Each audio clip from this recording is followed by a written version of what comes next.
পরিকল্পনা লুটপাটের তদন্ত করতে হবে দুদককে।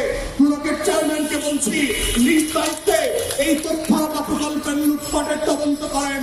যারা যারা দোষী, যে এখান থেকে লুটপাট করেছে তাদেরকে আইনের আওতায় আনেন। বড় রাঘবকে ছেড়ে দিয়ে চুলুপুটিদেরকে নামে বিচারের নাটক করবেন, সেইটা গণঅভ্যুত্থান পরবর্তী নতুন বাংলাদেশে আমরা চলতে দেব না। এইটা তথ্য আমাদের উপরে জুলুম হবে। আমরা শুরু থেকে জেনেছি তাদেরকে যে টাকায় বেতন দেওয়ার কথা ছিল গত 7 বছর থেকে প্রতি মাসে প্রতি কর্মকর্তার 2,500 টাকা করে কম দিয়েছে।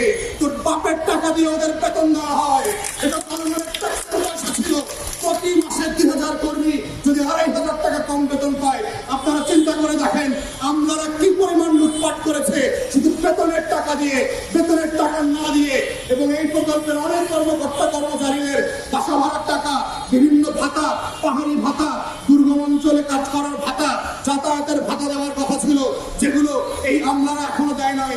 এবং যারা আন্দোলন করছে আমরা দেখেছি গত মাসের বেতন দেওয়া হয় নাই। এইটা দেশের মৌলিক কোন অধিকারের মধ্যে পড়ে না।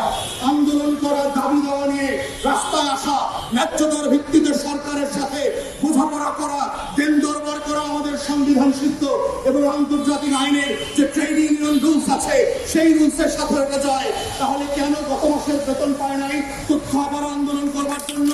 তাহলে গত 16 বছর ধরে আরো যারা যারা আন্দোলন করেছে তাদের কয়জনের বেতন কেটেছেন? রাতের ভোট করে দেওয়ার জন্য কোন কোন ডিসিএসপির চাকরি গেছে, কার কার বেতন কাটা গেছে? 24-এর দামি নির্বাচন করে দেওয়ার জন্য সামরিক বেসামরিক কোন কোন কর্মকর্তার বেতন কাটা হয়েছে? 14তে একতরফা নির্বাচন করে দেওয়ার জন্য কার কার বেতন কেটেছেন? বেতন কাটার এই বদমাইশি পলিসি থেকে বের হয়ে আসেন এবং এই মাসের মধ্যে ইমিডিয়েটলি যাদের যাদের টাকা কেটেছেন 7 বছর ধরে 2,500 টাকা করে প্রত্যেকের টাকা ফেরত দেবেন। প্রত্যেককে যাদেরকে ফোকাস করা হয়েছে ফোকাস থেকে ফিরে আসবেন। যাদেরকে ন্যায্য ভাতা থেকে বঞ্চিত করেছেন গত 7 বছর ধরে তাদের ন্যায্য ভাতা ফেরা দেবেন। যাদেরকে গত মাসের বেতন দেন নাই এই মাসের ভিতরে তাদের বেতন ভাতা পরিশোধ করে দেবেন। যদি আন্দোলন করবার কারণে, ন্যায্য দাবি নিয়ে মাঠে নামার কারণে তারা চাকরিচ্যুত হয়, খোদার কসম কোন অন্তর্বর্তীকালীন সরকারের কোন ক্ষমতাধর উপদেষ্টাকে আমরা ক্ষমা করবো না। 24-এর গণঅভ্যুত্থান এই প্রতিবাদ করতে আমাদেরকে শিখিয়েছে অন্যায়ের বিরুদ্ধে, বৈষম্যের বিরুদ্ধে, অন্যায্যতার বিরুদ্ধে, অধিকার হরণের বিরুদ্ধে। তার প্রত্যেকটা লড়াই সংগ্রাম চলবে।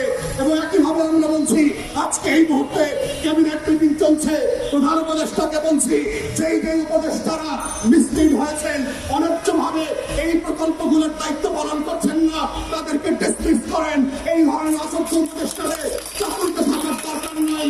তারা দেশের জন্য বোঝা, রাষ্ট্রের জন্য বোঝা, জনগণের গণঅভ্যুত্থান পরবর্তী নতুন আকাঙ্ক্ষার জন্য বোঝা।